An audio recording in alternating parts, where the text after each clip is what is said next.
Sunda Wiwitan, sebuah kepercayaan asli masyarakat. Di tengah kemajuan zaman, ada sebuah warisan leluhur yang tetap bertahan.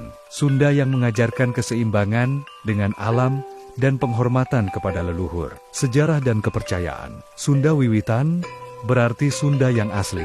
Kepercayaan ini telah ada sebelum agama besar masuk ke Nusantara. Mereka percaya kepada Sang Hyang Kersa, Tuhan yang Maha Esa, dan menjaga keseimbangan alam semesta. Alam bukan sekadar tempat tinggal, tetapi rumah spiritual yang harus dijaga.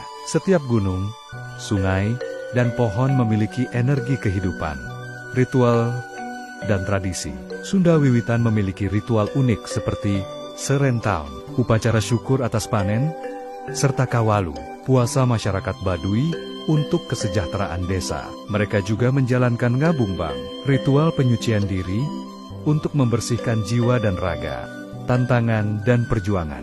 Namun, penganut Sunda Wiwitan menghadapi tantangan. Mereka kesulitan mencatatkan identitas kepercayaan mereka dalam dokumen resmi.